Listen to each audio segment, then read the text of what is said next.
Peace and welcome to the culture here on the Black Star Network. I'm your host, Farajii Muhammad. Thank you so much for tuning in and being a part of the conversation. Folks, we got a lot to talk about. First and foremost, let's talk about how some students in the state of Alabama have decided to say enough is enough. They walked out on a Black History program because it wasn't really talking about Black history. We'll break it down and also give you and ask the question, should students protest what's going on around the teaching of Black history? We'll have that conversation with you.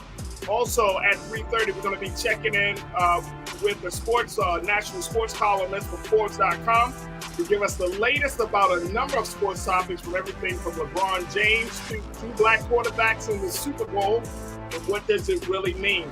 Later on, I check in with my culture crew. Very excited. We got Rashad and Corinna Denise that's going to be joining us as we talk about some other cultural topics about such as Black folks and religion, how the Catholic Church has decided to put out some pamphlets around to show more diversity. But I might have a problem with that. We got that and a whole lot more. So stay with us. It's all happening on today's edition of Culture right here on the Black Star Network. Let's go.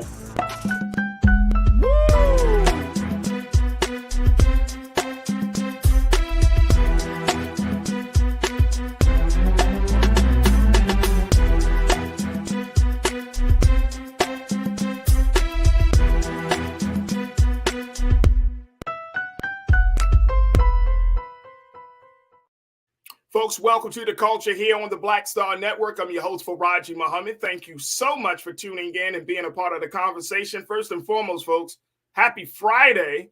Happy Friday. It is the end of the week, and we got some great conversations lined up for you. Make sure y'all join us as we having these discussions on air. You can join the conversation. Just make sure that you join us in our chat as we're streaming live on YouTube, Facebook, as well as blackstarnetwork.com. We would love to hear from you. And of course, for my crew, I'm definitely going to pull your comments as we have these discussions. So be ready, prepared for that. All right, folks, let's talk about the first thing. As we have been talking about this on the show over the past few weeks, how there has been a number of efforts around the country, starting in Florida and other states, that have been prohibiting certain elements of Black history from being taught. Now, we may see a turning of the tide as Black students have said enough is enough. This is the case in one school district in Alabama, as students decided to be a part of a Black history program, but they were told that they could not speak on certain elements of Black history, such as the transatlantic slave trade and other moments of our history. This happened, and so they decided to essentially walk out. Now, this happened at a school where hundreds of students from Hillcrest High School, and I want you to take a look at this, folks. This is the latest from what's happening down there. Hillcrest High School, they protested outside of the school's campus because of restrictions placed on Black History Month. The students say the administration is refusing to teach key parts of Black History Month, like the civil rights movement and slavery. Wow. Now, look, folks, I'm not saying that that's all of our history. We truly understand that, right? Like, we always have a conversation saying that that is not the only thing that Black folks have been. That's not the only experience for Black people in this country, civil rights and slavery. But they are important experiences that we cannot exclude from the conversation. So what these students did was they protested outside of the school's campus and demanding for the topics to be covered in the course. Now, take a look here. This is what one student leader say. Her name is Jemiah Brown. She told the media outlet, she said, quote, "I feel like it's important to talk about that because I feel like in 2023, a lot of our young people, our youth, don't know their culture." She said, a lot of our youth don't know how empowerment, take a look here. She said, a lot of our youth don't know how empowerment has brought us this far. This is important to educate our youth on how we came from somewhere to now.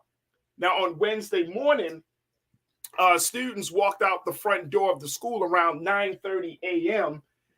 The crowd of more than 200 students eventually made their way to the street, shouting for their concerns to be heard.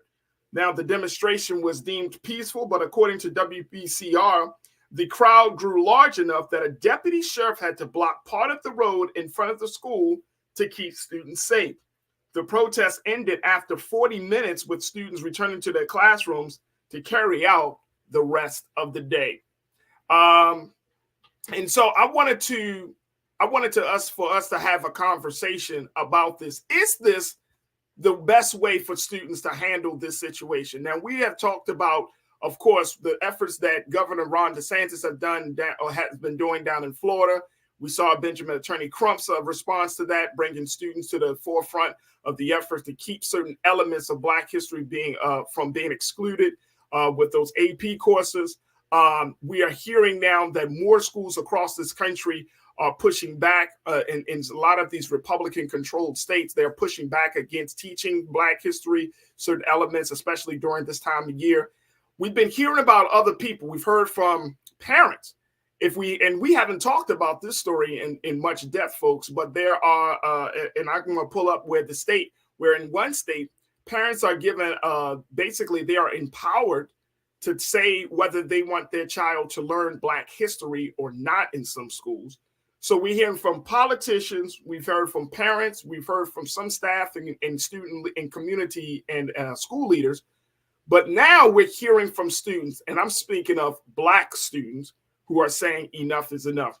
Would you support your son, your daughter, your niece, your nephew, if they said, mom, dad, auntie, uncle, grandma, granddad, hey, they're not teaching the full element of Black history, I walked out? Folks, I want to hear what your take is on this subject and make sure that you post your comment in the chat section or as we're streaming live on Facebook, YouTube, and of course, Black Star Network. But would you support students walking out of school, missing a day, possibly getting into some sort of trouble or suffering some consequences because the school may not want to teach them the full history or the larger history of the Black experience, especially during Black History Month?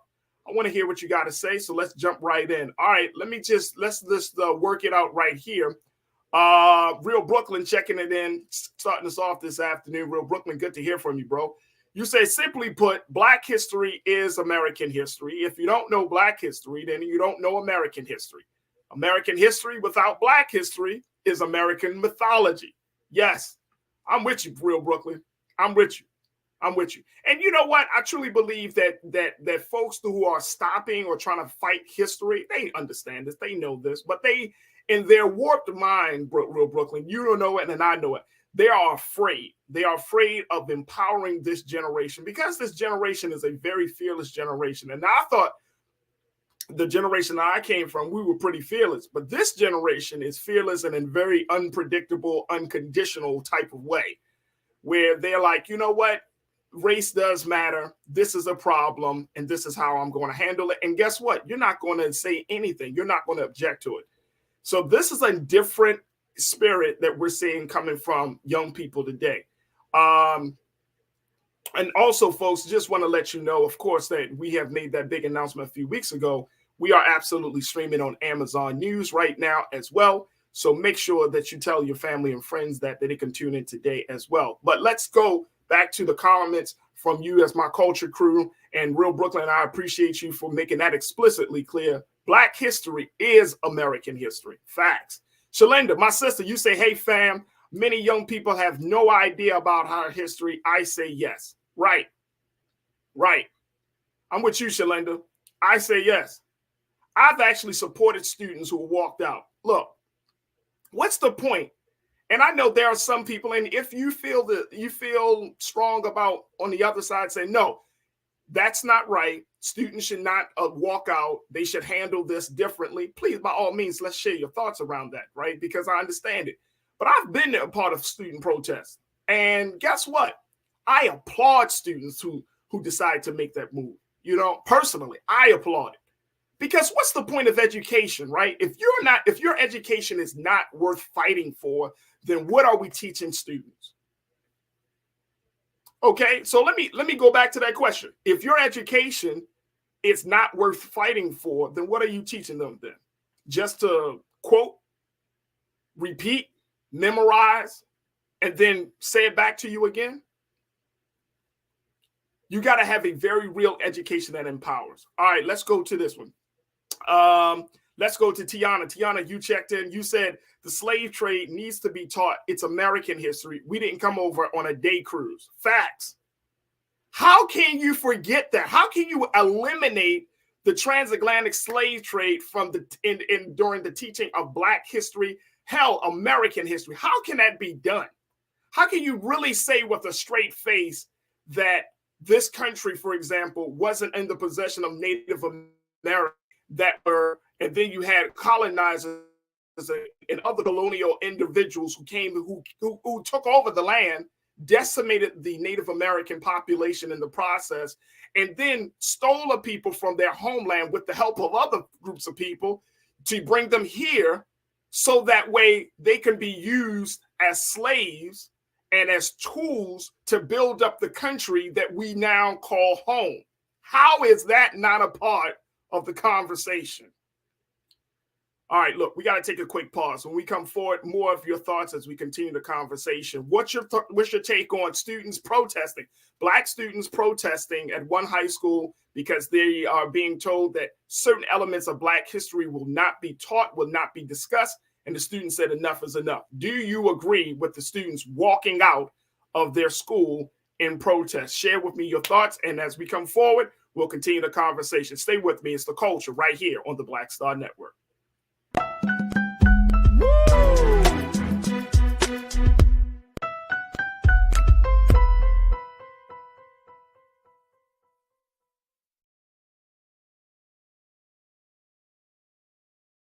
Black Star Network is here. Oh, no punch! I'm real revolutionary right now. Thank you for being the voice of Black America. All momentum we have now, we have to keep this going. The video looks phenomenal. See, this difference between Black Star Network and Black-owned media and something like CNN. You can't be Black-owned media and be scared. It's time to be smart. Bring your eyeballs home. You dig? When you talk about blackness and what happens in Black culture, we're about covering these things that matter to us, speaking to our issues and concerns. This is a genuine people-powered movement. There's a lot of stuff that we're not getting. You get it, and you spread the word. We wish to plead our own cause. Too long have others spoken for us. We cannot tell our own story if we can't pay for it. This is about covering us. Invest in Black-owned media. Your dollars matter. We don't have to keep asking them to cover our stuff. So please support us in what we do, folks. We want to hit 2,000 people, $50 this month, raise $100,000. We're behind 100,000, so we want to hit that. Y'all money makes this possible. Checks and money orders go to P.O. Box 57196, Washington, D.C. 20036-0196.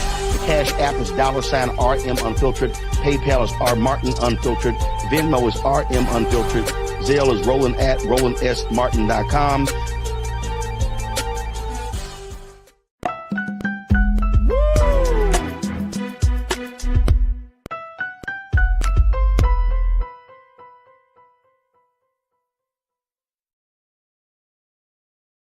All right, folks, welcome back to the show. We have been talking about how some students at a local high school is now doing their part to protest this latest attack on history.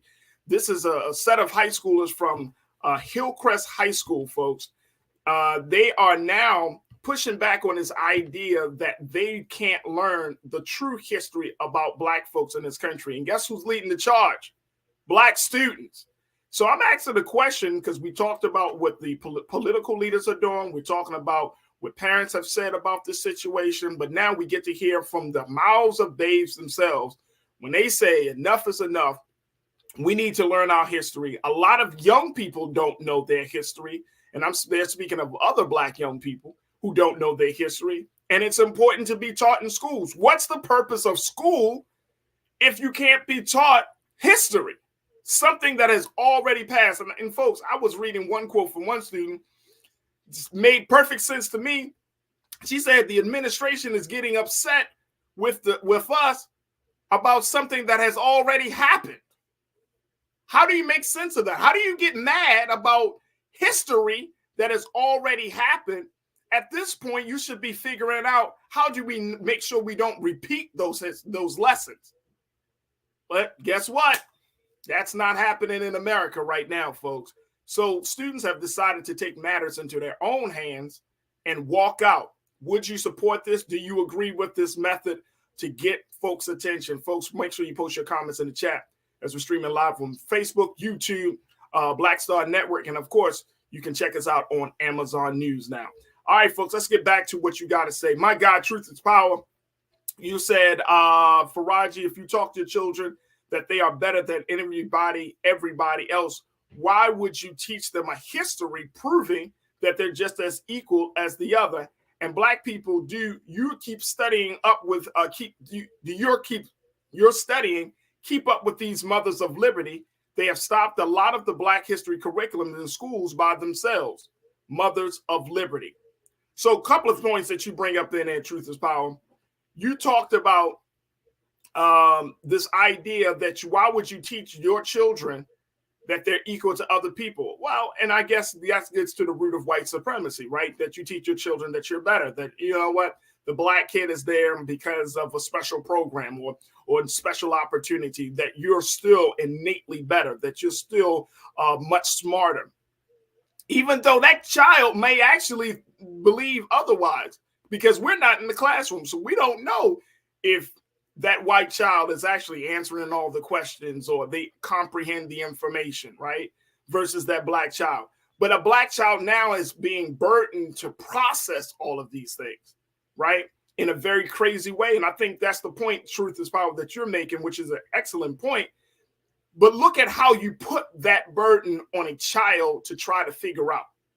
You tell them they're better, but the child knows that they have some strengths, and then they also know they have some things they need to improve on, some weaknesses. But if you keep pumping their head, you're better because you're white, you're better because you're of your social status, you're better because of your economic status, then the child is going to eventually believe it, but they're not going to fully embrace it. They might say, oh, okay, but they know deep down inside. And it creates conflict.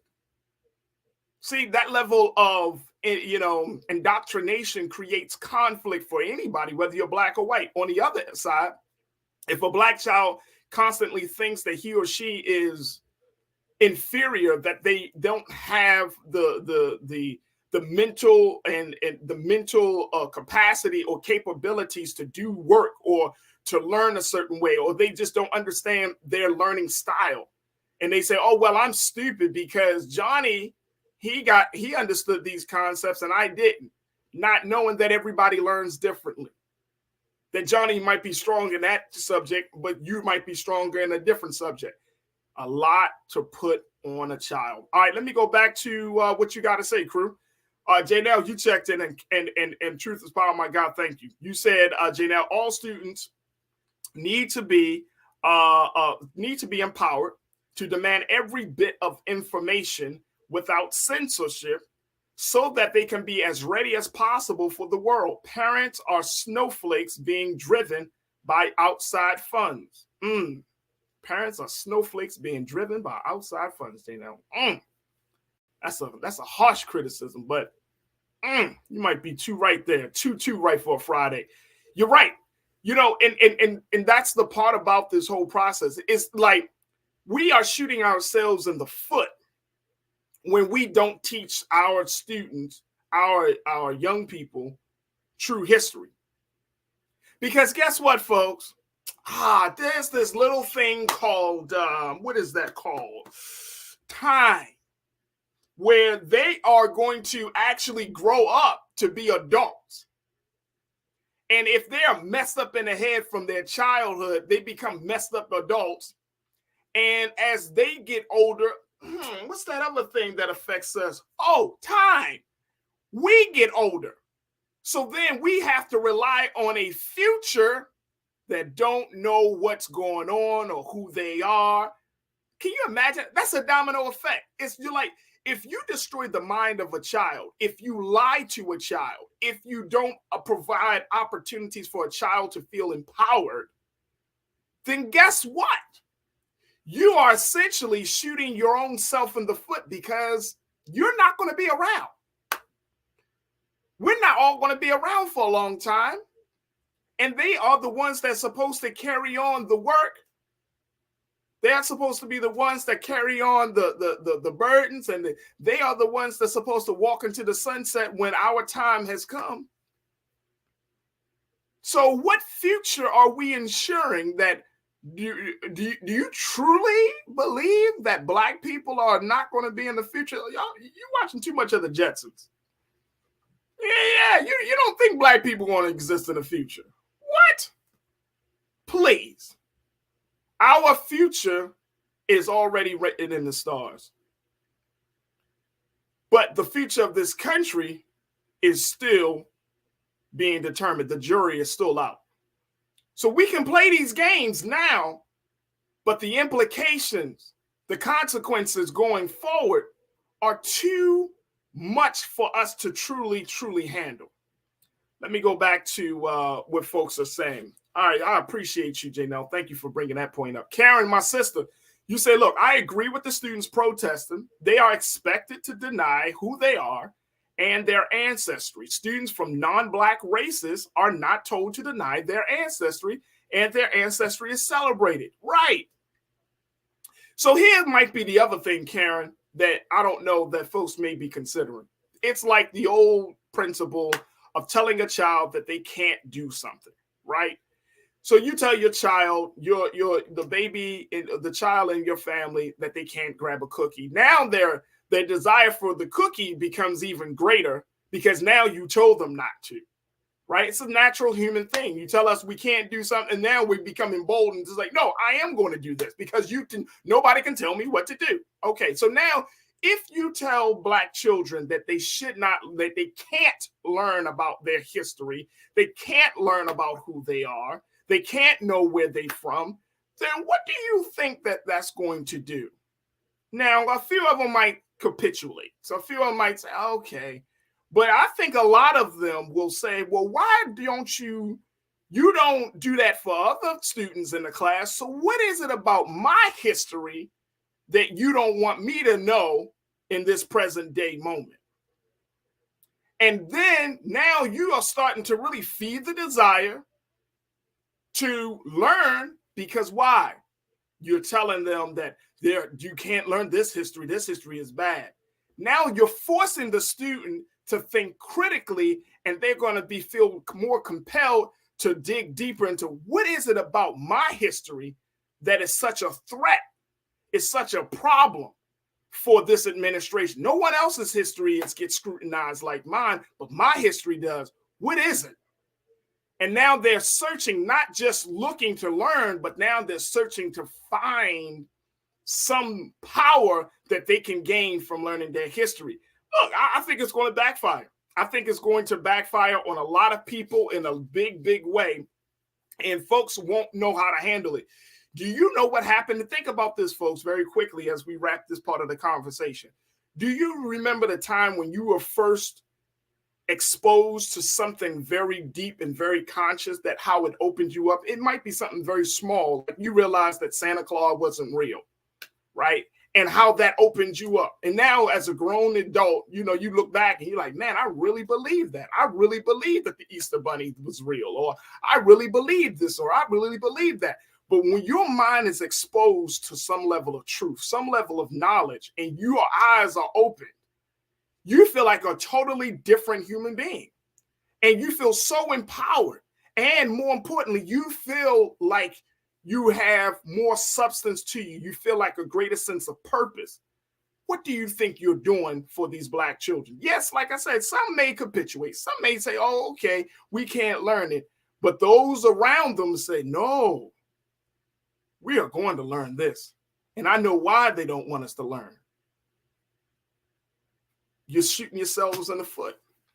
Not only will that, I see that happening with Black students, that could also happen with white students.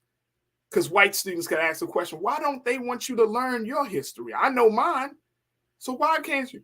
The Asian students, why don't they want to talk about Black history the same way they talk about Asian American history? Or why the Latino student?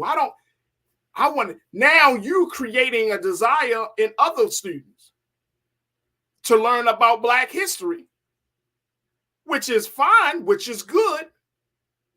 but it may be in opposition to your original intent. See, we're living in that type of moment in this country where you thinking you going down one road, you thinking you blocking somebody, but the truth always comes out. You can't stop light from emerging from darkness. You can't. You can't block the sun. So we're in this space, in this country, in this culture where we try to stop stuff from happening. Folks, it's happening. It's happening. And the more you fight it, look how, real quick, the more you fight it, you look like a person trying to fight the rays of the sun. You look foolish. You look silly. You look like a person who will never win the match. Look, I got to take a quick pause. When we come forward, let's switch gears. Thank y'all so much for checking in and being a part of that conversation. We're going to be checking in with my brother Terrence Moore, who is a national sports columnist with Forbes.com, talking about all things sports on Super Bowl weekend. Stay with us. It's The Culture here on the Black Star Network.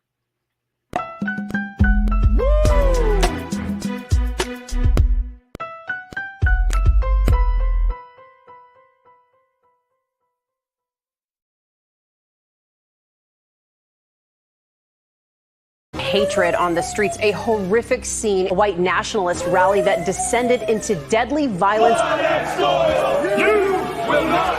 White people are losing their damn minds. As an angry pro-Trump mob storms the U.S. Capitol, we're about to see the rise of what I call white minority resistance. We have seen white folks in this country who simply cannot tolerate black folks voting. I think what we're seeing is the inevitable result of violent denial. This is part of American history. Every time that people of color have made progress, whether real or symbolic, there has been what Carol Anderson at Emory University calls white rage as a backlash. This is the rise of the Proud Boys and the Boogaloo Boys. America, there's going to be more of this. Here's all the Proud Boys, guys. This country is getting increasingly racist in its behaviors and its attitudes because of the fear of white people. The fear that they're taking our jobs, they're taking our resources, they're taking our women. This is white fear.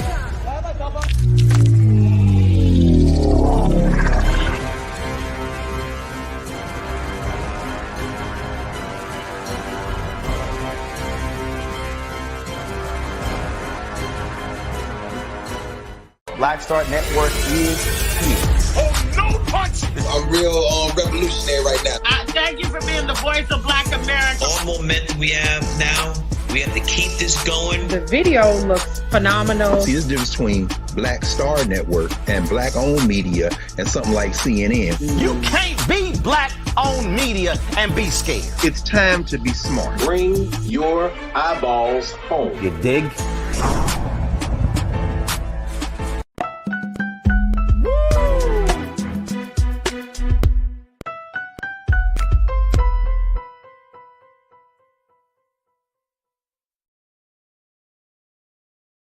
All right, folks, welcome back to the show. Welcome back to the show. I'm very excited because we got so much to talk about for this next segment, which is the segment of covering sports. It is Super Bowl weekend. It is a historic weekend for the NFL as two black quarterbacks match up, go head to head. And this, it's hard to figure out who you want to win. You want to see them both come out on top, but actually both of these brothers, Jalen Hurts, the quarterback for the Philadelphia Eagles, and Patrick Mahomes, the quarterback for the Kansas City Chiefs, they have already won. They have already won. We know there's going to be a winner and a loser in this game, but in pushing the conversation about race and football to the next level and talking about black excellence, talking about the stigma of the black quarterback, they have blown those conversations apart. Look at those brothers, man. Hailing from Texas, they are greatness. Young black men who are the faces of the NFL. This is who we're expected to see just throw down on Sunday. And again, folks, it doesn't matter who wins, they already are winners to me.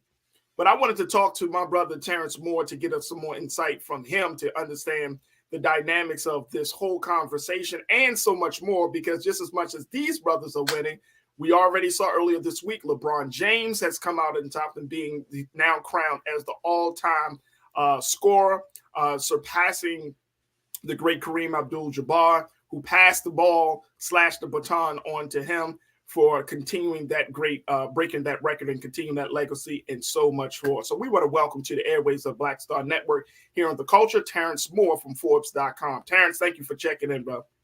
Thank you. Glad to be here. Absolutely, absolutely. All right, Terrence, you've been covering sports. You've been doing this for a long time. But this is different. This is two young black quarterbacks. These aren't veteran quarterbacks.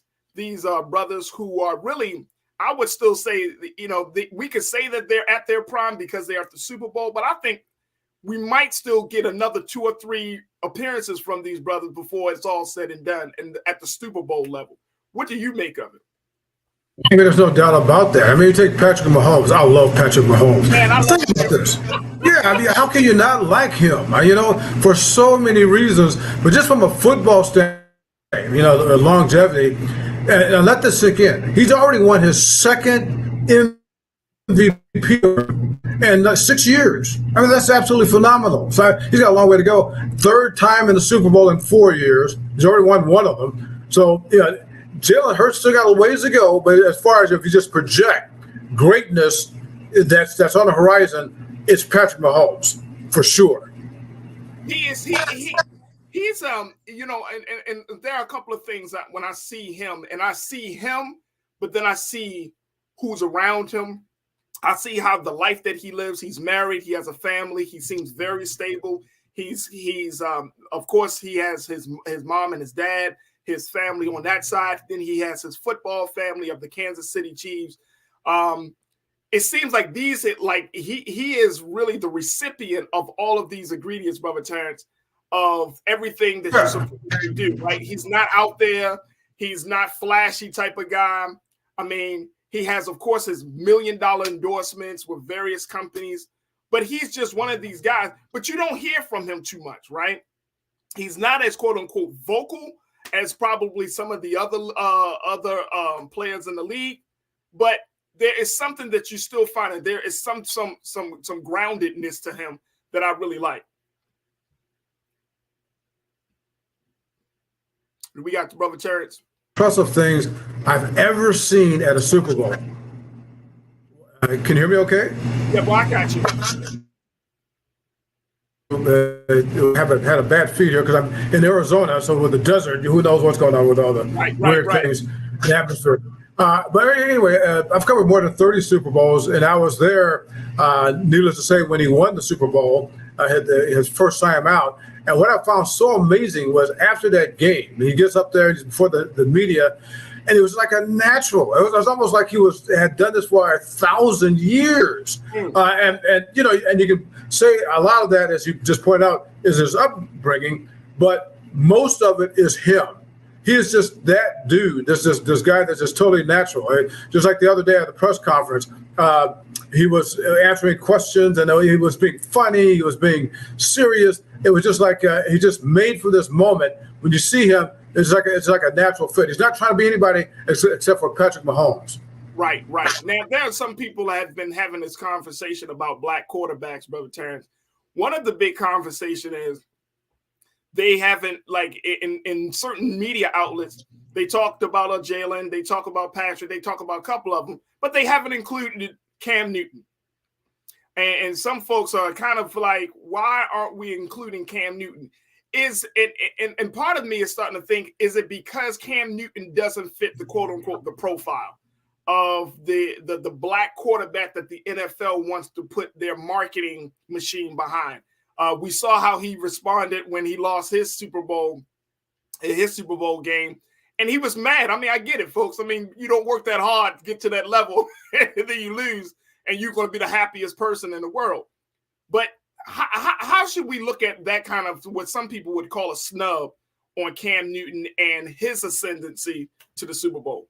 Well, I'm going to be honest with you, and I try to be fair with this. I've been a professional sports journalist for more than 45 years, and if you don't treat people right you're going to get what you're going to get. And I'm talking about Cam Newton. Now, Cam Newton, we all know what he can do on the field. And I was at the Super Bowl when he lost and he blew off the media. You just can't do that. And if you do that, you should expect the consequences. And, and that's why, they'll go back to a guy like a Patrick Mahomes. Not saying everybody's got to be that way, but again, Cam basically, and I'm from Atlanta. That's why I work in Atlanta, so I'm familiar with the story, following since high school. If he was a little bit more congenial, then a lot of things that has happened to him and that's not happened to him, as you just say, on the negative, wouldn't have happened. And so I would say that a lot of that has to do with just the attitude he had with the media and with people in general, and it kind of caught up to him not only during his career, but we see it after his career. Like you say, he should be getting a lot more pub and publicity and credit for what he did, which was phenomenal in many respects, not only in the NFL, but certainly at Auburn and college, but a lot of what his attitude was back then and throughout the National Football League hurt him even now in his post-career. Wow. So how do you have conversations like that? Because now we're seeing this more and more, that players, they have, exquisite talent, right, when it comes on the field. But then their off-field persona or their media relationship, it doesn't quite add up to the brilliance and the excellence that they show on the field. Like, how do you prepare particularly black athletes? How do you prepare them for that? Well, and that's a very deep question. And I'm going to give you an example. For the few of us who are in the business, and particularly and few of us who have been veterans like me, what I've done through the years, I've tried to help people and just pull them aside unofficially. It's not part of my job description, but I'll give you a classic example. Back in 2001, I'm very close with Andrew Young. And of course, people listening know who Andrew Young is. Dr. King's right-hand man back in the old days, former mayor of Atlanta, the second black mayor in history of Atlanta, former UN ambassador. And Andrew Young also was on the board of directors of the Atlanta Falcons. So back in 2001, it was at the training camp, and it was after one of the sessions, and Andrew Young calls me onto the field and says, "Hey, we need to go talk to number 7. Number 7 being a guy by the name of Michael Vick." We sat there for 45 minutes to an hour telling Michael the do's and don'ts of how to handle his life, off the field and handling the media and those type of things or what have you. And Andrew Young even said that you need to go to his church, pointing to me. And so we communicated that way. And of course, as time went on, a lot of things, not most of the things that Andrew and I had talked to him about, just went here and went here. Okay. And to his credit, though, as Michael Vick grew older past the dogfighting thing, as we all know, he looked back on his life and it was like, I wish I would have. And I'm not taking credit for this. I'm not saying he should have listened to me or Andy or what have you, but he knew at that moment after his career that had he paid attention to some of the things that people that were out there trying to help him along the way, things would.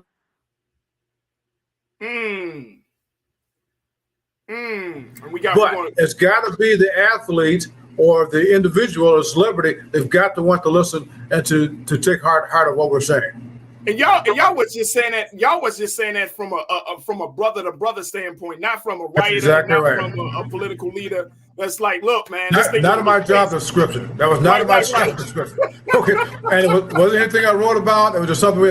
And I just mentioned that because it's something that people know. I've done that with more than a few athletes through the years. Okay, and again, I'm not putting myself on a pedestal. I'm just saying that there are some of us, many of us, and not even just from a sports writer standpoint or what have you. We do that, and that has been done. But if you're hearing that, if people are trying to help you, you're not listening.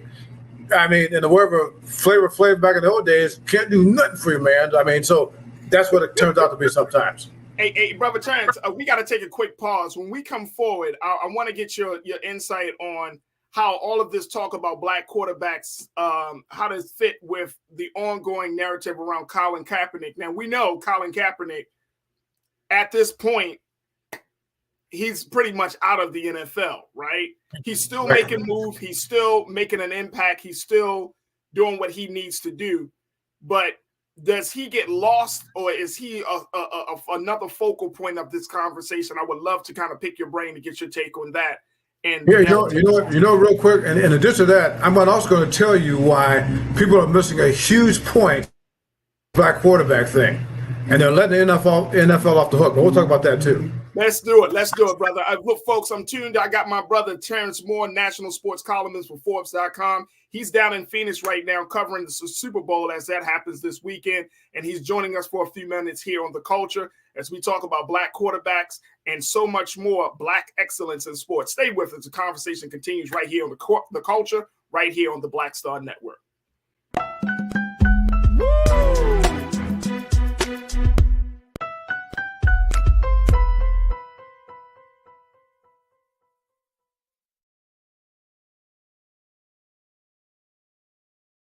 I'm Deborah Owens, America's Wealth Coach, and my new show, Get Wealthy, focuses on the things that your financial advisor and bank isn't telling you, but you absolutely need to know.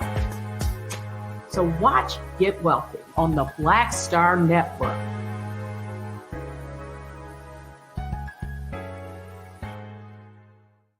Black Star Network is here. Oh, no punch! I'm real revolutionary right now.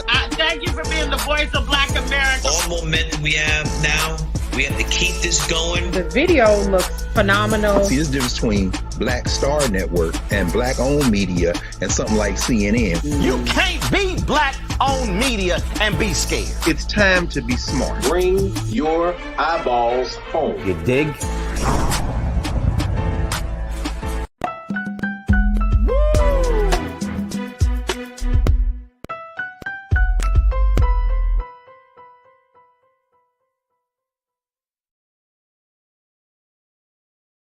Folks, we've been talking to Terrence Moore, national sports columnist with Forbes.com, as we talk about black excellence in sports.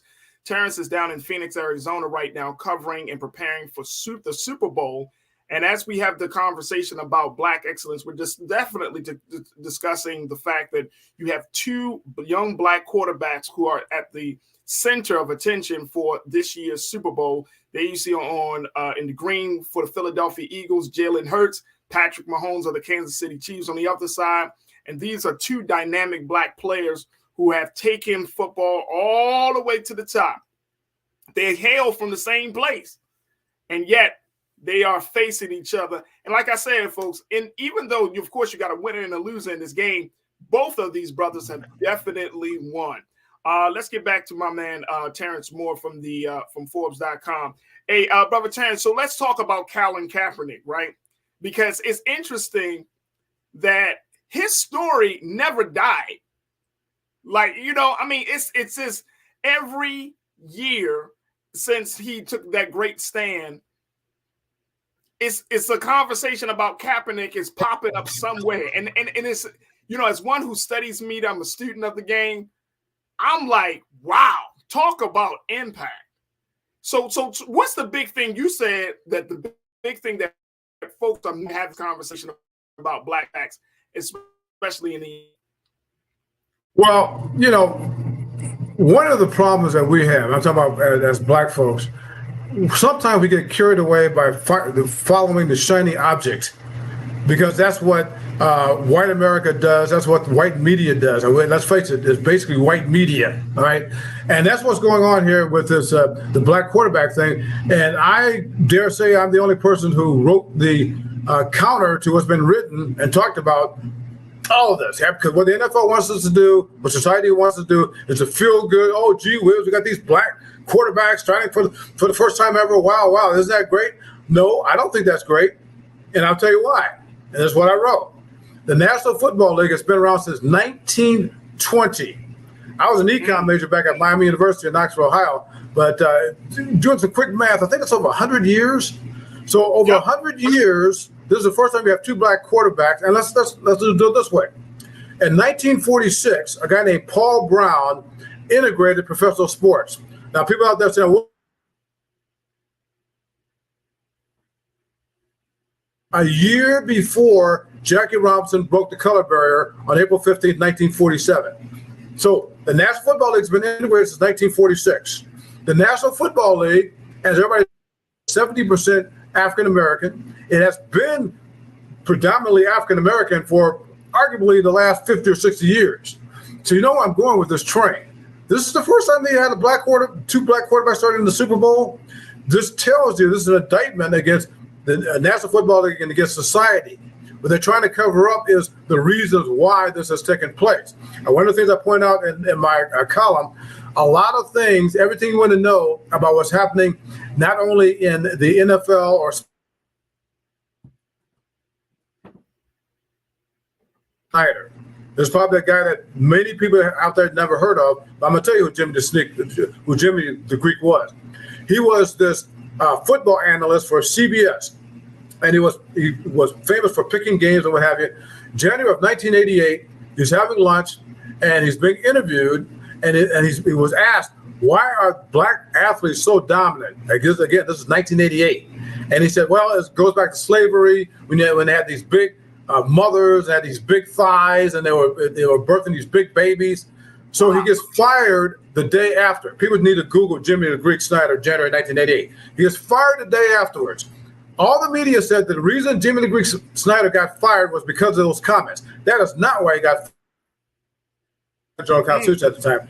He got fired because of the rest of the interview, which he was saying the truth from the way a lot of whites think, and definitely a lot of people in control in the National Football League and sports and society. He was asked further. They asked him, said, "So Jimmy, why aren't there any black executives in the NFL or black coaches at the time?" And his response was very short but very telling. He said, "Because if we give those jobs to the blacks, there wouldn't be anything left for whites to do." Here's my point. In a long-winded way, I'll sum it up this way. All of these situations in sports and society where you have a lack of blacks, we get it wrong. Certainly black people, and a lot of white folks get it. Okay, it's not because they don't think that we can't do it. They know we can, and they don't want that because they know that once we start doing it, that they're not going to be able to do it because they have more confidence in us than we have in ourselves sometimes. They knew that once these black quarterbacks start getting into the game and start getting a chance, that what has happened now was going to happen. And again, everything goes back to money. The 10 highest paid players in the National Football League right now, what position? Quarterback. Has always been that way, okay? The first 5 are whites. Okay, the final 5 are, well, actually, Patrick Mahomes is number 4, but five of the 10 quarterbacks are black and white, and in that mix. But what I'm saying is, the big picture is that's the story right here. Is that once Doug Williams broke the color barrier and became the first black starting quarterback in the National Football in the Super Bowl history, and I was there too back in January 1988. That was the worst nightmare of the NFL, of sports and society, because that was a direct line from that to what we're seeing right here. And contrary to what they're trying to make us to believe, they don't like this.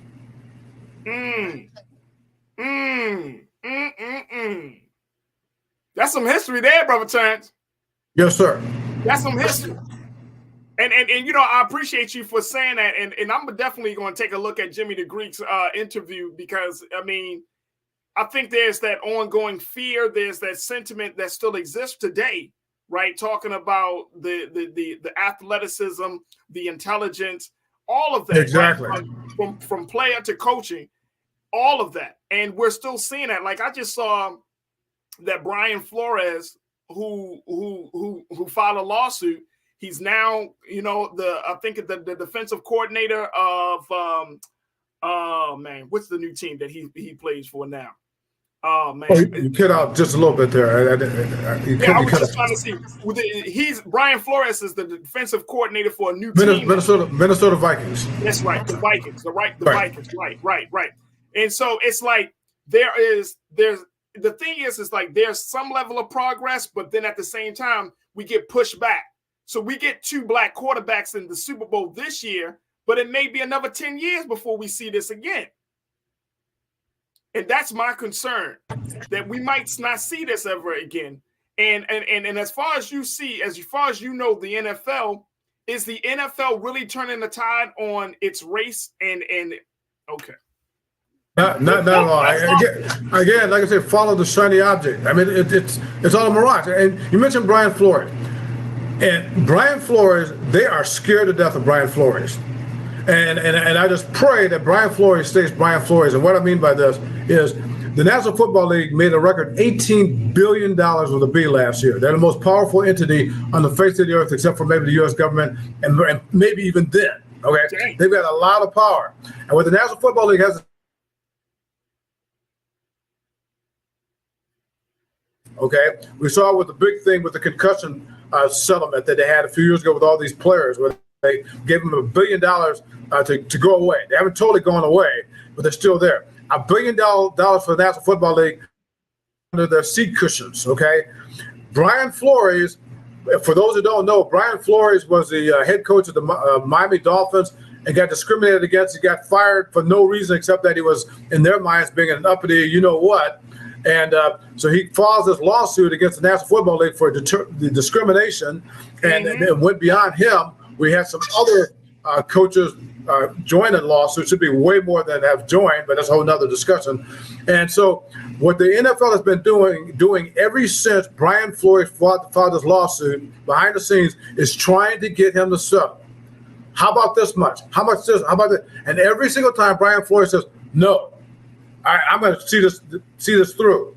If Brian Flores sticks to his guns, this could be, if not the most explosive, certainly one of the most explosive things ever happened to the National Football League, because they do not want this thing to get to the point where people have to start testifying on what they know and that sort of thing.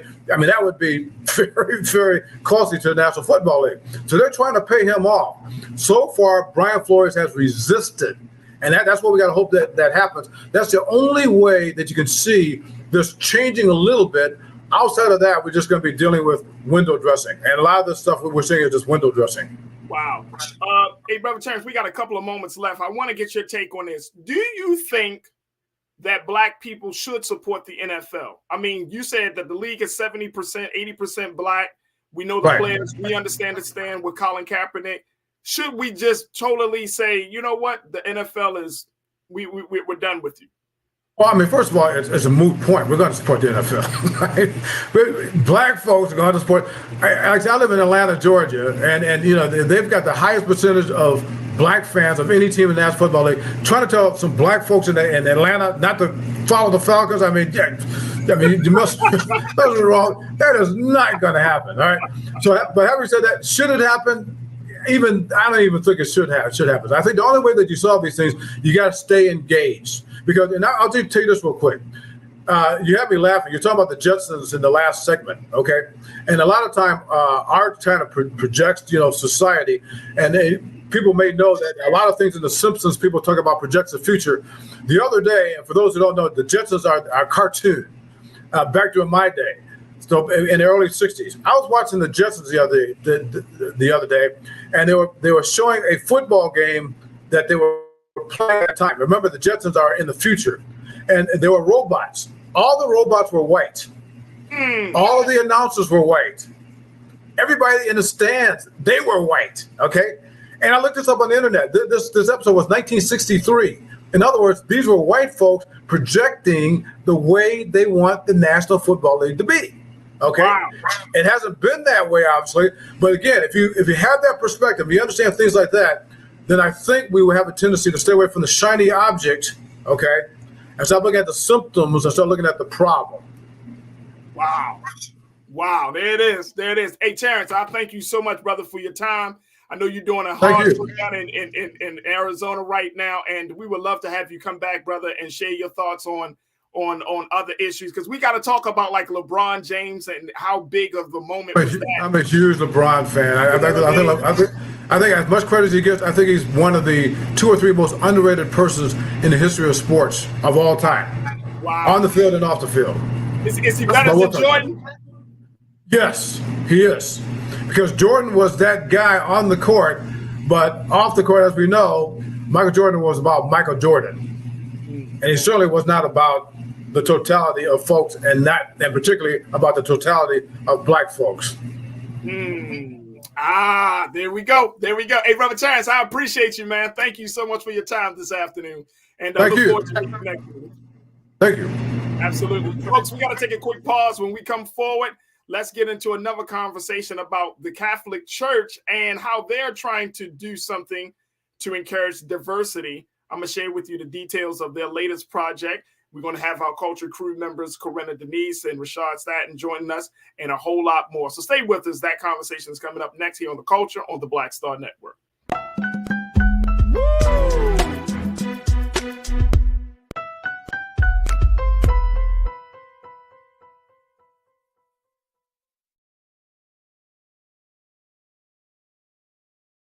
Folks, Black Star Network is here.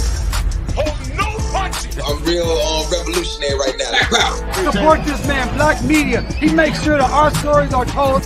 Thank you for being the voice of Black America, Roland. Stay black. I love y'all. All momentum we have now, we have to keep this going. The video looks phenomenal. See, this difference between Black Star Network and black-owned media and something like CNN. You can't be black-owned media and be scared. It's time to be smart. Bring your eyeballs home. You dig? Pull up a chair. Take your seat. The Black Table. With me, Dr. Greg Carr, here on the Black Star Network. Every week, we'll take a deeper dive into the world we're living in. Join the conversation only on the Black Star Network. Hi, I'm Dr. Jackie Hood Martin, and I have a question for you. Ever feel as if your life is teetering and the weight and pressure of the world is consistently on your shoulders? Well, let me tell you, living a balanced life isn't easy. Join me each Tuesday on Black Star Network for a Balanced Life with Dr. Jackie. We're all impacted by the culture, whether we know it or not. From politics to music and entertainment, it's a huge part of our lives, and we're going to talk about it every day right here on The Culture with me, Farajii Muhammad, only on the Black Star Network.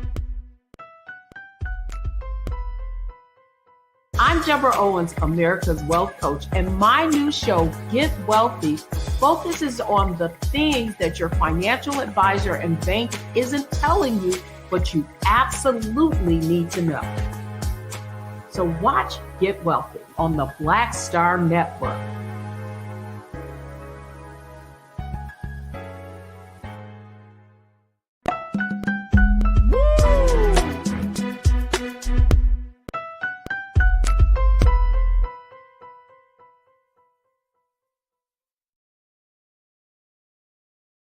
Folks, welcome back to The Culture right here on the Black Star Network. I'm your host, Farajii Muhammad. I appreciate you for joining us for this these set of conversations this afternoon. First and foremost, folks, make sure y'all do your due diligence. If you've been enjoying The Culture for the first hour and haven't enjoyed the conversations we've been having, make sure y'all check us out on our website at blackstarnetwork.com. Your support means everything to us. And so you can check us out, get all the latest news and information, some dope content, as we are just traveling all across the country with Brother Roland and the work that he's doing and covering the conversations that a lot of media aren't covering. That's the beauty of Black Star Networks. We're there when other folks aren't. So make sure you go to our website, blackstarnetwork.com. Show your support, financial support. You can show your support by sharing the content. And most importantly, subscribe to all of our platforms on YouTube, on Facebook, on Instagram, and make sure you keep folks coming and let folks know that Black media is here and we're here to stay. All right, folks, we wanted to have a conversation about something I found to be very, very interesting. And I have a certain view of this situation, but I wanted to bring my sister and my brother to be a part of this conversation. And this is about the church, folks. The Catholic Church, the Church of England, is trying to make an effort around pushing some new ideas and trying to bridge the gap of diversity according to the church. And the question that we're going to be asking is, will it change how we see the church and religion? So here's the story on this. The Church of England, and take a look at this. This is coming out of The Root. They're using a Black Mary and Jesus posters to help promote racial healing. I want y'all to listen to me now. This is the Catholic Bishops' Conference of England and Wales. They hope a new series of posters will encourage, quote, reflection on how we are all made in the image of God. Look at that. A Black Mary, Black Jesus. All right. Now, here's the part of the story, folks, and I want to share this with you. The Church of England, they're making this effort to get into the fight for racial justice at least one Sunday a year. Now, since 1995, they have recognized Racial Justice Sunday in honor of Stephen Lawrence, who was a Black teenager who was murdered in South London in 1993. The Church of England sees the day as a time to, quote, reflect on the importance of racial justice, to give thanks for the gifts and beauty of human diversity, and to commit to end racism and acts of discrimination. Now, for this year's event, which was held on February the 5th, the Catholic Bishops' Conference of England and Wales commissioned a series of posters that depict Jesus and Mary as Black, as Asian, and Middle Eastern, in an effort to reflect the rich diversity of the church community and encourage reflection on how we are all made in the image of God. Parishes can now download a PDF of the poster of their choice and the accompanying prayer. This is very, very interesting. I want to bring in Corinna and Rashad in for this as we have this conversation and asking the question: does this help the church? Will it make things even more difficult? And will it change how we see the church and religion? First and foremost, Rashad, I wanted, before we jump in, big shout out to you, because I know you just celebrated like an anniversary of running the nonprofit organization that you're running. So I just wanted to say that on air. My brother Rashad, he been doing work since he was in like high school, y'all. Appreciate that, brother. I've known him for a long time. So congratulations on your 1-year anniversary. But Rashad, what's your take of this, bro? With the church efforts and trying to be more inclusive, right? Having these Black and these Black, this post of Black Mary, Black Jesus, but you can get them in all colors, apparently. All colors. Pick your hue. Pick your avatar. Yeah. Pick a color. I would say this, yo. I would say what I always say. In this space of time that we in, especially for our people in our community, we got to be intentional in recognizing, some wins as progress. I think their efforts in itself is standing as it's not.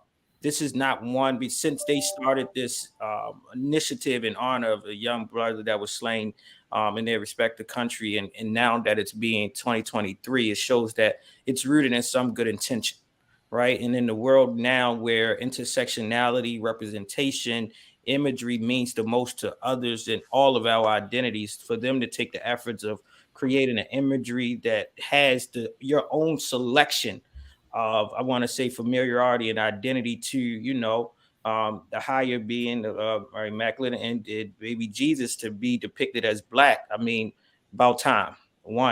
Particularly one, as you dig deeper into our historical context and you go deep into the caves and unearth things, you see that we have always been depicted in the darkest hue. So for the Catholic Church to take this and be more inclusive and to do that, I think it's a great stride. We can always say that there's much more to be done, but one step towards humanity is a step in itself. So I just acknowledge that as one. And you can see that there's some internal infrastructures that's being made. But I just like the idea, if they're now adapting and making band-aids to be different colors or hues to reflect the people that might be watching, now religion and spirituality aligned to that as well. Wait, Rashad, did you even hold on, bro? Hold on. Did you just? You gotta make it make sense. Band-aids, baby Band-aids Jesus. to the picture of Jesus and his mother, the great Mother Mary. Hey, Like brother, they could put Band-aids. Hey, they could change Jesus' color. hey, I'm waiting on Santa Claus next. So I mean, he coming. I mean, he actually is already Black in a lot of people. I've seen it in Target. So at this point, he's already, like, seriously, I've seen a big Black. So Santa you Claus. see this? You see the tears of progress we making? Right. Corinna, what's your take on this? Is this a step toward progress? I honestly have a lot of mixed feelings about it, Farajii. To Rashad's point, I appreciate the effort and them, acknowledging the diversity, but I hope that the truth will come out, right? This is like a whole nother conversation. Like, we've always been depicted this way. Are they going to debunk that this is not something that is new, that they're trying to include us now? Hair like wool, feet like bronze. Right. So I'm kind of just have mixed feelings. I wonder what their end goal is. I hope the intention is good, but at the end of the day, I hope that they don't frame this as they're just trying to be inclusive and now suddenly they're depicting, the baby Jesus and Mary as melanated people, because if we look in the Bible, which we can consider to be a historical book, a lot of people are described melanated in the Bible. And centuries and centuries ago, there were actual depictions of baby Jesus and Mary that look just like the picture that we just saw on the screen. So I hope that, are they going to also involve some history, some background? Are you going to debunk the, blonde hair, blue-eyed white man that, we've all seen as Jesus? So I just have some mixed feelings about it, to be quite honest. But I appreciate the gesture, but only time will tell to see where is this actually going. But I hope they include the actual historical history and tile those pieces in together, and not just make it seem like, oh, we want to be inclusive, so now we're going to, to include everyone, we're going to depict it as, oh, they're melanated people, but they actually were. But so like I said, so that's Corinna and Rashad. That's the part of this that I push back on, right? Like I'm all for diversity, and I'm all for people seeing themselves in theology, in the theology of any religion, whether it's Christianity or Islam or Judaism. I'm all for that. But what is the actual truth? Mm-hmm. Mm-hmm. And see, that's the part that I'm like push back on. It's like there's a difference between, it's like we talk about Santa Claus. See, Santa Claus was a fictional character from the beginning. So you can make him whatever color you want to make him. He could be Asian. He could be Latino. He's fictional. But Jesus is actually was a real person, right? Absolutely. So, you know what I'm saying? Like, so if Jesus is a real person, he actually did have a real nationality. He does have real ethnicity. If Jesus was actually white, then we just have to accept that, right? Like if there is the description, there is lineage, all of those things point to the fact that he is actually a white man, then it is what it is. You know what I'm saying? It's not about skin color, it's about everything else. But that's that. But if like you said, Corinna, the description of Jesus is a man who had brawn, that sounds like a brown-skinned black man to me. Mm-hmm. You know what I'm saying? And I think that part of that is it's a slippery slope that Rashad and Corinna, that if you start to just say, okay, make them whatever color you want to make them according to however you feel, you know what I mean? Like, then you're not teaching people, you're not sharing the truth with people. For example, and I'm saying this with a very sincere space. How does the LGBTQ community see themselves in that theology? You see what I'm saying? How do you, if you're going down that road, like, oh, okay, just make him whatever color he is. Well, what is his preference? What was his lifestyle? That's the part. Now you start getting that slippery slope. Or, if you come from a high social economic status, make Jesus a rich man. Yeah. To your point, Farajii, I just want to add on to mentioning like the LGBTQ community. I think that group has always existed. I think from the beginning of our existence. It's just that, times have changed where we have become more accepting and, people don't have to necessarily conceal and hide anymore. But, I certainly don't think that was anything new, especially back in those days, right? But yeah, I think to your point, that is a good question. Like if we're going to start, making people appear like any way we want them to be, and not consider the historical aspect, then everyone's going to be raising these questions like, well, how does this relate to me? Can I see myself in that? What was his lifestyle, like you said? So, I think it's a little bit of a slippery slope. Like it can get convoluted very easily if they're not adding that historical background and truth to the matter, I think.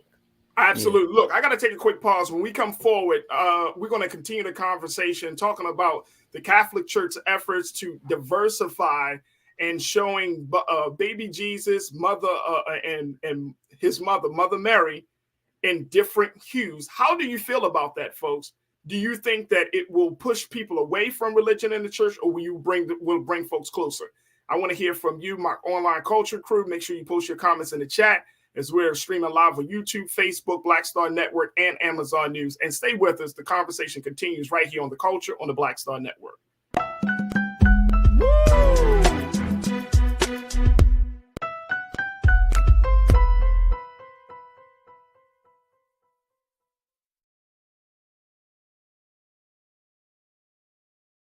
Black Star Network is here. Oh, no punch! I'm real revolutionary right now.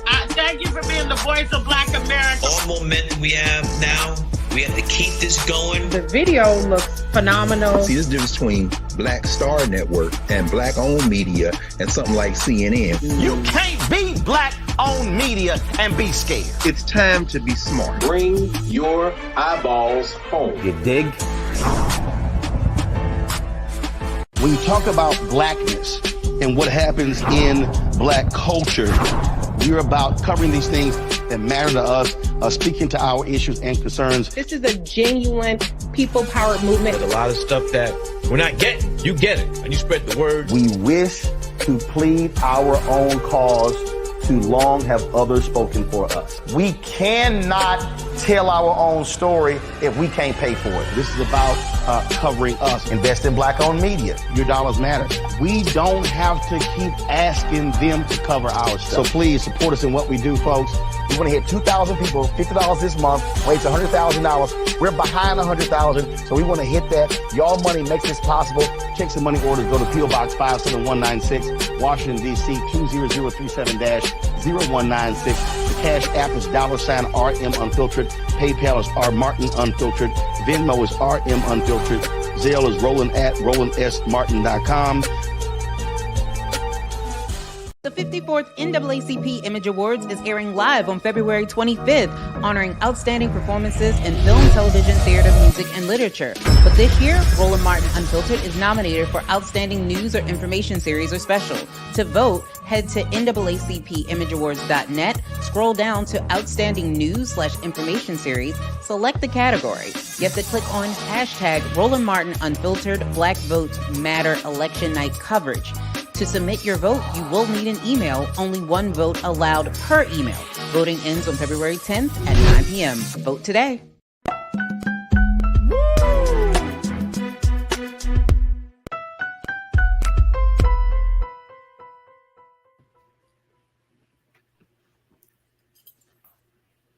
All right, folks, welcome back to the show. We've been talking about the latest efforts by the Catholic Church to diversify its theology, as they have introduced a series of posters showing the mother of Jesus, Mary, and baby Jesus in different colors. Now, this one, of course, is showing Mother Mary and baby Jesus as being black.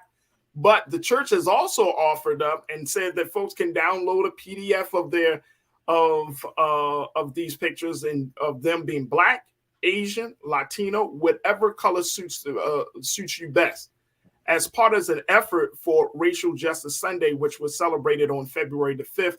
This comes out of the Church of England and Wales, who are looking to try to diversify its congregation and, more importantly, be a part of the progressive portion of the conversation around racial justice. I've been talking to Rashad and Corinna to get their take on this, and I want to hear from you. Post your comments in the chat, and we'll get to as many discussion points as possible as we have this talk. Corinna and Rashad, I want to get your take on this. Like, how do we make sure that as much as we want to include people into the theology, into a certain school of belief, that we just don't omit the truth, right? You know, don't just completely throw it out the window. And we go so far on the other extreme that we want to be inclusive, but then it's like, what is actually the truth? Because there's still a lot of people who don't know what the true history of Jesus, what he looked like, where he from, even though the Bible clearly said, my sister Karen said, you know, it describes it in the book of Enoch. Yep, it talks about it. You could, based upon the geographical location of where Jesus was born and all of those things, it points to the fact that he was a black man. He was a man of color, right? But then, I saw my guy, Real Brooklyn, you pointed out that, look, it doesn't matter. He's your redeemer. He's your savior. But let me just tell y'all something about race issues. And I was listening to a conversation with Tavis Smiley and another brother recently talking about race issues. Black people don't have a problem with race issues. For us, I think a lot of us would just be like, it is what it is.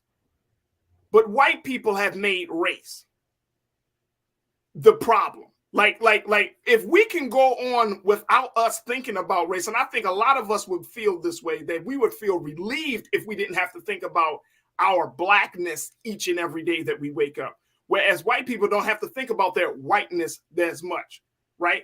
But we would feel relieved if we could because we all want to be seen for our talents, our skills, what we bring to the table. We don't have a problem.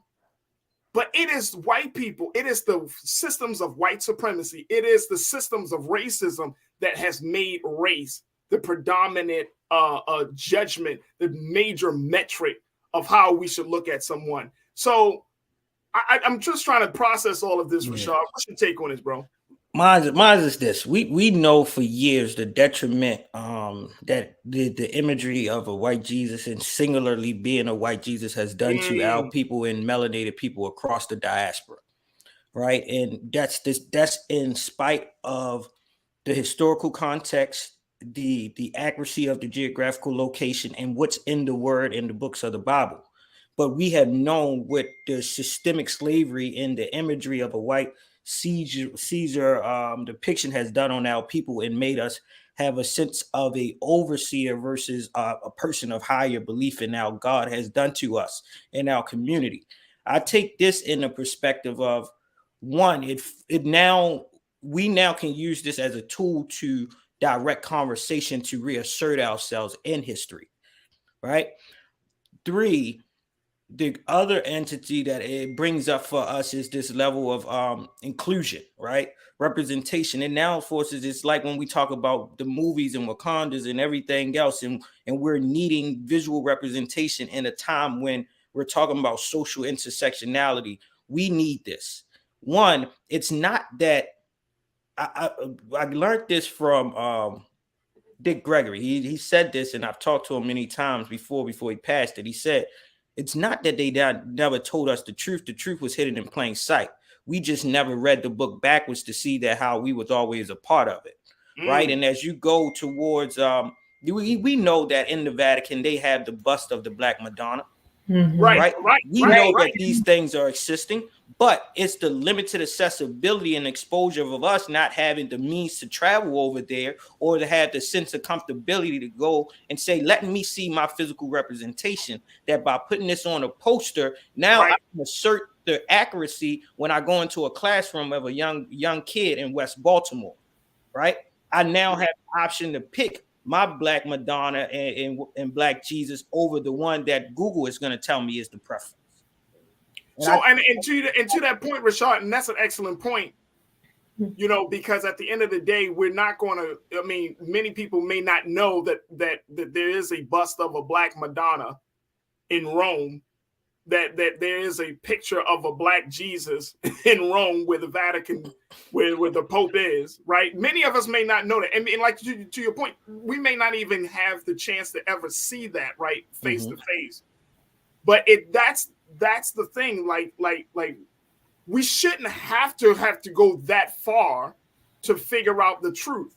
The real indictment, Corinna, is the fact that the church has, they do that behind closed doors, but then they preach something different.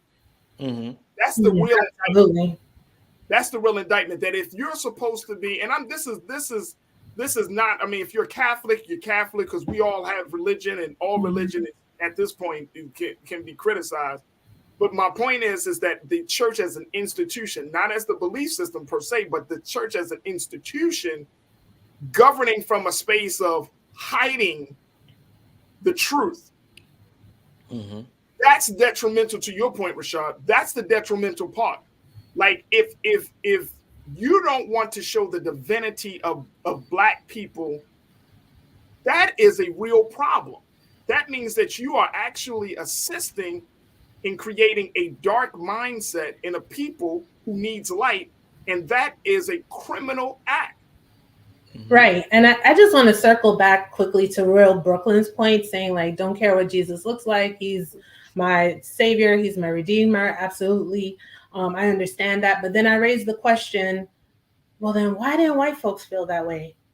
That they went out of their way to change his image and what he looked like, instead of just giving the historical aspect. You know what I mean? Like, even the region, all of these, characteristics, there's just no way that he could have been, white hair and blue-eyed. And if he was. But I mean, historically and from what I've learned and what I know, that's just not the case. And we want to fact check that, that's another story for another day. But those are the concerns that I raise now that I see that they're actually going to be putting together these images, the historical aspect. And something else to add to that, the Catholic Church, is heavily involved in the sanctioning of enslavement. I don't know how many people know that part of history. So there's so many pieces that kind of tie in together. So my concern is that they're putting up these images, but are we going to talk history? Because we already see that, there's a deep problem with that we want to continue to conceal, what has actually happened over civilization, over time. And we're kind of just changing it, in our favor, or how we want the stories to be told. So it's just a matter of not necessarily like, oh, we're Black and we have to have Black Jesus, but what is so wrong with telling the truth with historically, this is what it is. So that's just my only pushback there. That's a major pushback. And I think back to Rashad's point, like, what is wrong with telling the truth? And look at what has happened as a result of lying, that people see more divinity in white people than they see in themselves. And I'm speaking of Black folks, right? You break Black people down. We come from the transatlantic enslavement period, that experience. Then you tell us that the person that we need to be praying to looks like our oppressor, our slave master. You see the person that's enslaved you, but then you also see the person now that is supposed to be held in high regard, respected, and revered in the Godhead. Psychologically, that can mess you up, man. Absolutely. That doesn't fit. So the person that I should look at as my enemy is also the person that's going to save me from my tragedy. I mean, it just doesn't fit. And people wonder, well, why Black people are so messed up in the head? Because it's by design. If you taught that Black folks that there is divinity in Black people, if we were taught that early on, and that was one of the things that was removed from us as we cross these waters, is that there is no Black God. There's no God that cares about you. You are a bastard people. You don't have no connection to, all of that was just broken down. We were just completely broken down in that journey. Then by the time you get to these shores and you telling us to praise, hey, the only person that's going to save you from your enslavement is the one that oppressed you. How we supposed to handle that? Hey, brother, I say give us another 570 years on top of the 30 that we just got from them creating this initiative of racial justice in 93 to 30 years later, they painting Black, Asian, and Latino X Madonna and child. I think, with 600 years of global suppression and racism, right? And the minister speaks of that, right? With 600 years, everyone always talks about 400, but what's the 200 years of unwritten history when they were actually politicking it and figuring it out? We got 570 more years to figure it out. So our great-great-grandchildren may be able to, decades or years down the line, they may be able to rewrite the history that we know is underneath the Vaticans and all those other great monumental and historical places across the country. It's up to us to unearth our history. And we take this to reaffirm ourselves what the hints of truth that they have given us. It's not that it's not doesn't exist. It's literally in plain sight. Absolutely. And they have given us the tool to speak on this and use it to re-empower ourselves, because we never lost our power. We just got to assert it in the right direction. And I think having someone that looks like you would do something psychologically for you to feel as a whole person and valuable. So I take it, it took us and our artists to recreate our spiritual figures and beings in the light. Now we can acknowledge and at least say that the Catholic Church has somehow, some way, even if it's a small step, it's a step that they should have corrected 570 years ago. But look, we can take this ourselves to, to chase the equilibrium. And then here's the thing, because I know some of the crew members, Corinna, are saying, well, what does it matter? Plumi Tart, you said, why does images matter? Again, you're talking to the people that is on the everything. I just think it matters because it matters everything. The same reason that Pepsi buys all the commercials for Super Bowl. Images matter. We can't act like our people haven't suffered because of an image. We can't disregard that. And also, we might be at a place right now, right? Like this is 2023, so we all in a more than enlightened space, right?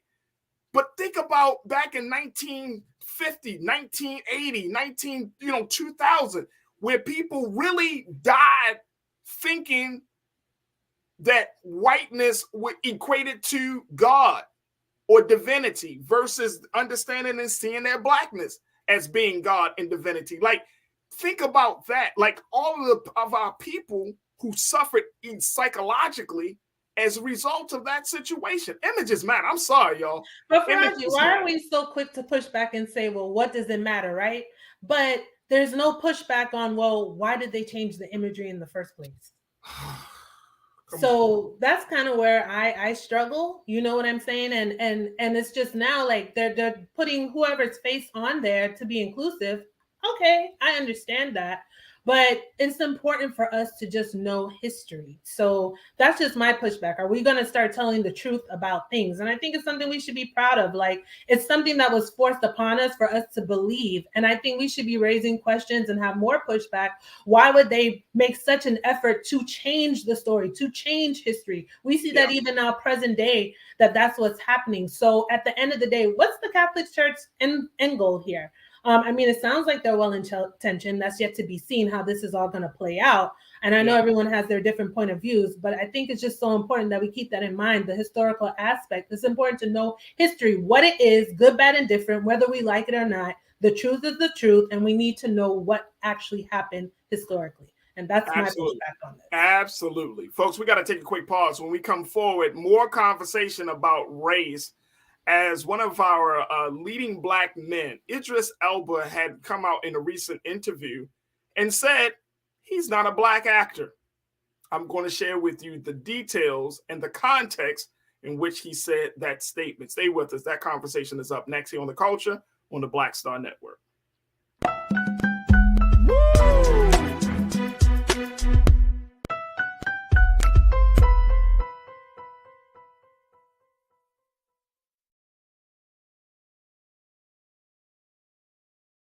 Hi, I'm Dr. Jackie Hood Martin, and I have a question for you. Ever feel as if your life is teetering and the weight and pressure of the world is consistently on your shoulders? Well, let me tell you, living a balanced life isn't easy. Join me each Tuesday on Black Star Network for A Balanced Life with Dr. Jackie.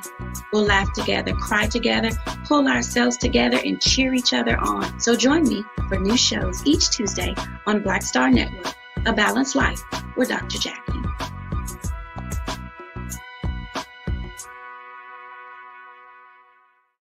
Black Star Network is here. Oh, no punch! I'm real revolutionary right now. Thank you for being the voice of Black America. All momentum we have now, we have to keep this going. The video looks phenomenal. See, there's a difference between Black Star Network and Black-owned media and something like CNN. You can't be Black-owned media and be scared. It's time to be smart. Bring your eyeballs home. You dig? The 54th NAACP Image Awards is airing live on February 25th, honoring outstanding performances in film, television, theater, music, and literature. But this year, Roland Martin Unfiltered is nominated for Outstanding News or Information Series or Special.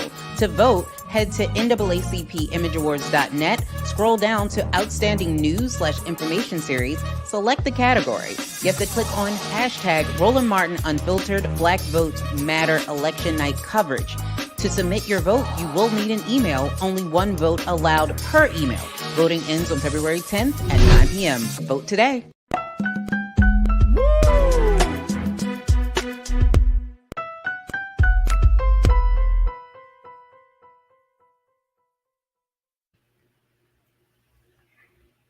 Folks, welcome back to the show. All right, as we talk about race, let's talk about what Idris Elba had to say about his race in the profession. You know, leading black male, Idris Elba is a heartthrob. He has been in some major blockbuster films, and he's also has directed and produced some smaller projects. He's at a level that a lot of black men from the UK may not find themselves in, but he understands the space that he's in. But according to a new interview that he did with the UK edition of Esquire magazine, Idris Elba is now pushing back on being put in a box and being called a black actor. Now, during this interview with Esquire UK, in which he explained why he no longer calls himself, take a look at this, and Keen, let's post this quote. Thank you, bro. He explained why he no longer calls himself a black actor, citing the fact that it was more harmful than helpful throughout the course of his career. He said, of course, I'm a member of the black community. You say a prominent one, but when I go to America, I'm a prominent member of the British community. Oh, UK's in the house. If we spent half the time not talking about the differences, but the similarities between us, the entire planet would have a shift in the way we deal with each other.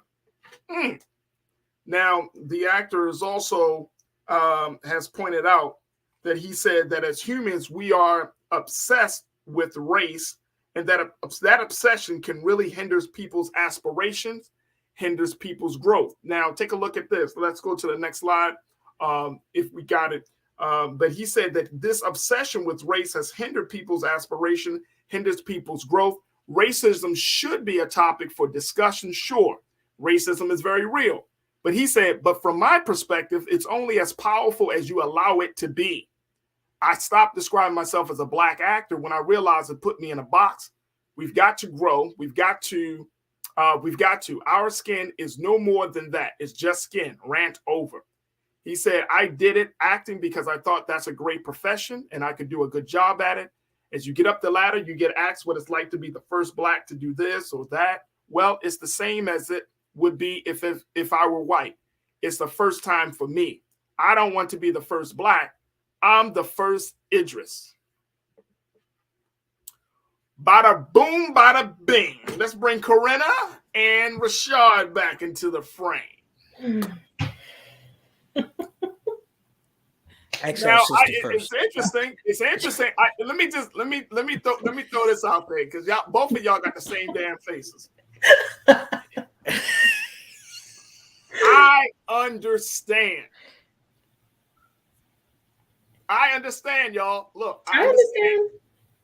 You know, when you black actor, you like, come on, man, see me beyond my blackness. See me for the talent. See me for what I bring to the table. See me for what I'm doing for, you know, the genre, the profession. See me and not just the image that I see myself in, the skin that I'm in. I mean, I understand too, Farajii, but my question is like, who was his audience necessarily when he was doing this interview? Because I feel like Esquire magazine, Esquire UK, the UK Esquire. So, you know, it's still like very like high class men's magazine, you know, it's like. And who's usually reading that magazine? I mean, I would assume men and women, but probably more. Yeah. Isn't it more men, Rashad? What you think? I have no idea, brother. I'm from America and I'm from Baltimore. UK is a whole nother world for me. So I only can speak to proximity. I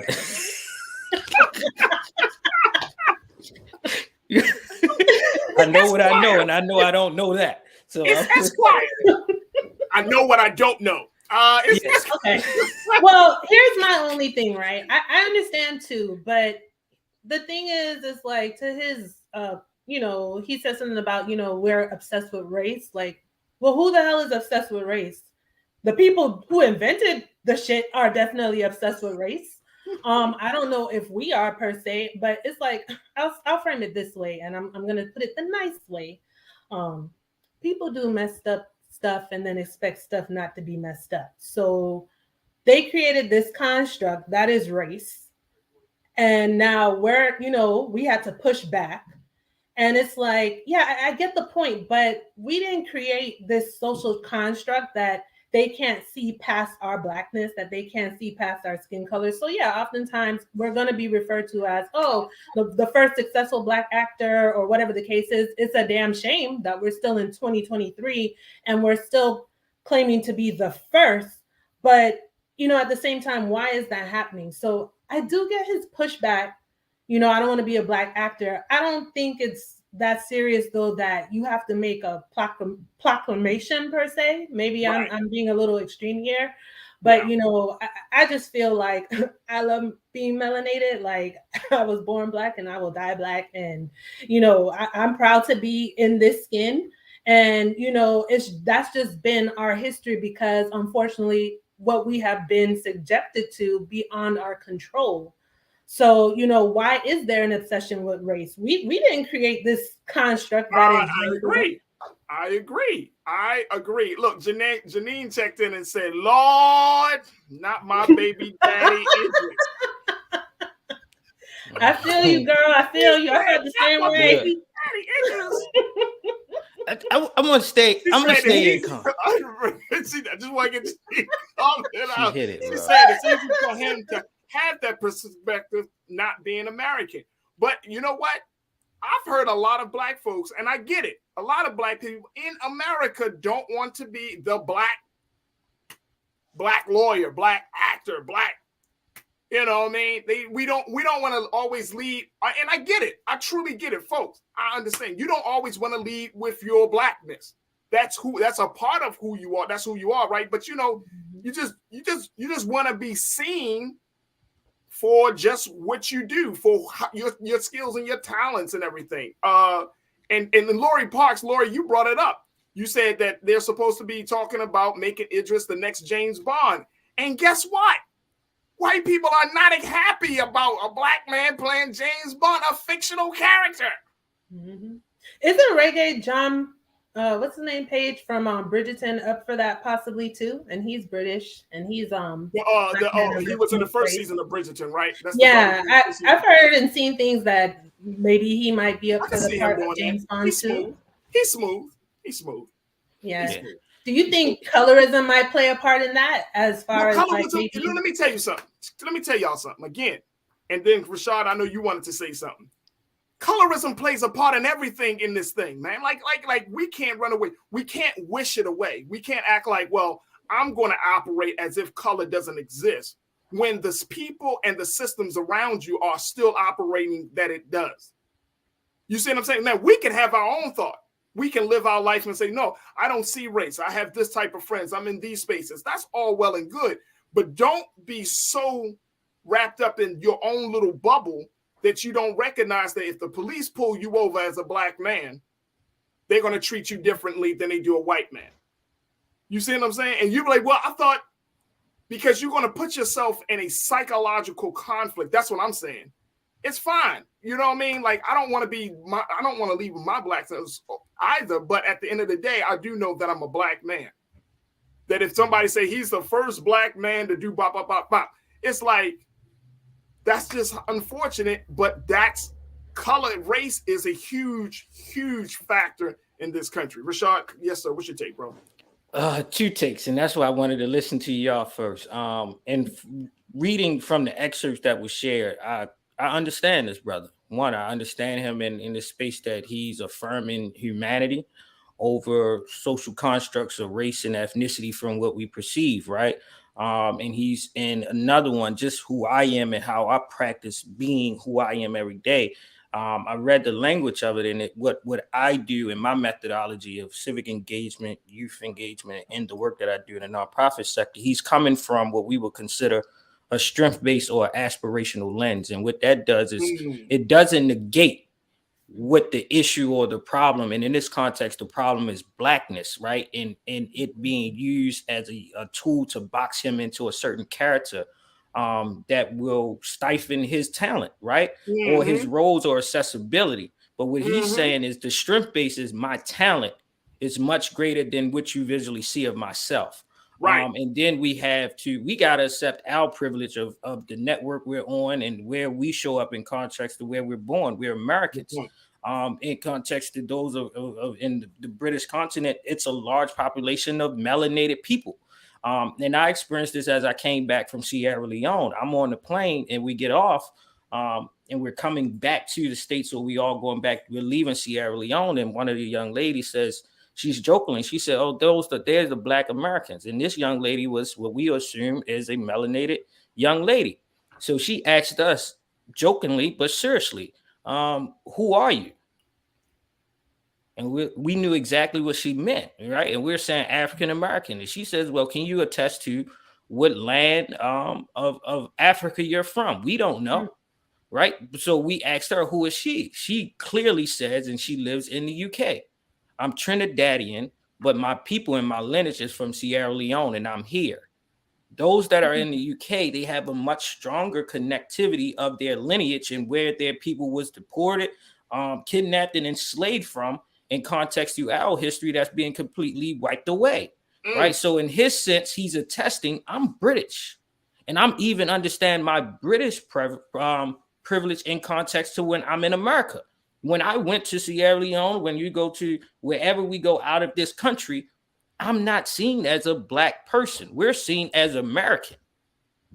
My Black skin gave me more privilege than the Haitian brother that I was standing next to, and we look exactly the same. But because of my tongue, because of my dress, those folks knew there was a clear distinction. And I lived unknowingly in my American privilege, and still with a contract that's my brother because he looks just like me. And I think that's his assertiveness to it. I don't think the brother said anything and meant any harm. But once we start to understand the global perspective, we can assert our humanity that will debunk racism.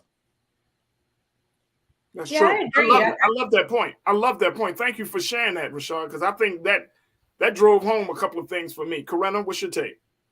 I agree with Shai. I certainly don't think he meant any harm. And like to just take it a step further, I mean, if I was having this conversation the other night, like, you know, we were so many other things before we were even Black. That's another social construct that was like set upon us. So I do see like the bigger picture that he wanted to exert, like it's about me and my talent. I just think that it's unfortunate that we're forced in those positions to make those points again, because we have to prove ourselves, because the powers that be per se are the ones who created this social construct that we were just forced to be a part of and forced to live in. So, you know, I don't think he meant any harm, but yeah, initially I was just kind of like, you know, here we go again. If I was more kind of like bothered by the fact that the statement even has to be made, just given the, you know, our history, the historical aspect, how we're perceived, how we have to fight for different opportunities, and how we're still, you know, trying to make strides, and we're still seeing the first or whatnot of people of our culture, of our heritage, like in these, you know, prominent roles and positions. And we all know that really shouldn't be the case. But I do get where Idris is coming from, but it's still kind of like, Lord, like, you know. Well, here's a couple of things. One is, this is what John Boyega, y'all know who John Boyega is. He was a Woman King. He was in Star Wars. This was his response to let's post his tweet that he out there in response to it, because I think this is very interesting. And again, folks, what we're seeing from Idris Elba is a symptom, is an effect of a larger cause, right? The cause still being that white people have made race to be the prominent metric of goodness. That white supremacy has still made race as being the standard, right? But this is what John Boyega put out there. He said, quote, I think we should fixate on who is typecasting and putting actors in boxes because of this, not on making weird adjustments for them. He said, we continuously focus on what we have to do so they don't do this or that. Very worrying. We Black, and that's that. John is looking at it from, look, let's take Idris out of it, because he's part of an industry that will put you in a box. But let's look at the box makers. Exactly. Ding, ding. That's exactly. It. We're not blaming the box victimize the victim. Exactly. That's the whole point. Look at the box makers, man. The box makers are the ones who really we should be like, yo, why do you keep putting us in this? And I'm thinking about Franz Fanon, Rashad, where you're putting us in this like double space of existence. Right? And get some level of economic or social upward mobility. And so we gotta like become like Play-Doh and reform ourselves and reshape ourselves to fit your needs. That's the box maker. They will put you in a state of confusion. The other thing is, I heard and read the story when he said, I'm not Black, I'm OJ. Okay.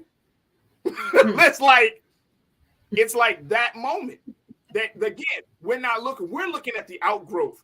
We're looking at the effect. But the real cause are the box makers who continuously put us in a space where we have to live this double existence. We're going to be the person deny some level of Blackness or deny this and then, to accept that. And it's causing us to just Idris Elba. Would you cancel him? And very quickly, we got like 30 seconds or so. But would you cancel Idris, Rashad? No, sir. No. Simple and plain. No, I'm not counseling the brother. Yeah, I love my people nonetheless, with a few exceptions, like maybe. You said a few exceptions. Yeah, like I don't even want to say his name, but Kanye. I mean, okay, all right, we ain't talking about yo right now. I know. I'm just saying a few exceptions. You know what I'm saying? We ain't gonna get it to him. No one's really canceled. Cancel. Right. Just don't really care for you right now, but yeah. I got you, but we're not canceling Idris right now. No, definitely not. Oh, all right, cool. Hey, let's keep doing the work of being of tearing down the box makers. I appreciate y'all for joining me today. Enjoyed the conversations. Again, Rashad, congratulations on your anniversary. Continue to do the work that you're doing. And Corinna, I know that you are just lighting it up right now. You're working on getting your degrees. You're trying to get in all types of spaces, from a lawyer to being an educator.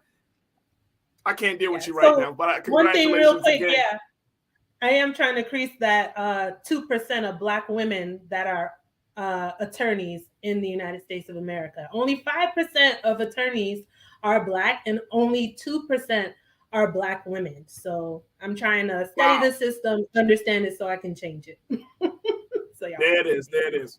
My folks right there, Corinna, Rashad. Thank y'all so much for joining me for these conversations. And most importantly, thank you for being so good for the culture. Have a happy Friday, y'all, and great weekend. You too. Happy holidays for the culture. Thanks, y'all. Fridays are holidays. I'm telling you, you better celebrate them. You better count them. It's true. Absolutely. Happy holidays, Rashad. All right, folks. That's going to do it for us. I want to thank all my team, Joel, Keenan. I want to thank my control room and everyone for making the show possible. I want to thank all of you, my online culture crew, for having the conversations and being a part of the discussion. I want to thank my very special guest, Mr. Terrence Moore from Forbes.com, for being a part of the conversation. Super Bowl weekend is upon us. So, folks, that's totally up to you whether you want to see this historic Super Bowl. But I'm going to watch. I'm going to be honest with y'all. I'm going to watch. I'm going to watch Patrick Mahomes and Jalen Hurts go out for it. But again, they are both winners in my book. But folks, I thank y'all so much for tuning in all week. We've had some dynamic conversations, some fantastic guests. And so if you've been enjoying it as much as I've been enjoying having these conversations, make sure you go over to our website, blackstarnetwork.com, show your support, financial support, sharing the content, and so much more. Subscribe, download the app on all of your devices, and most importantly, continue to support us, the great work that we're doing here. Because guess what? Every dollar, every cent, every view, every look, every share, every retweet matters in making this Black media digital platform successful. So again, check us out at blackstarnetwork.com. Also follow us on social media on IG and on Twitter at Black Star Network, and follows yours truly, me, Farajii Muhammad, on social media. You can find me on IG at The Real Farajii and on Twitter at Farajii as well. Stay tuned. In a little bit up next, we're going to be checking in with Big Brother Roland Martin for RMU. Make sure y'all check him out on in the next hour or so. And then also make sure that you vote for them. If you haven't voted for RMU for their outstanding election night coverage, make sure you do that. That way, Black Star Network can get a big win in getting an NAACP Image Award. So you can go to their website, you can check out the commercial and see how you can vote. I've already voted. Tell your friends and family to vote. Share it out among your personal networks, because we want to make sure that RMU gets its just due. All right, there it is right there. As always, never be afraid to challenge what's wrong. Stand for what's right while being yourself in the process. God willing, we'll talk on Monday for another exciting edition of The Culture right here on the Black Star Network. Have a safe and peaceful weekend, and we'll look forward to reconnecting with you on Monday. Thank you so much for tuning in. Peace.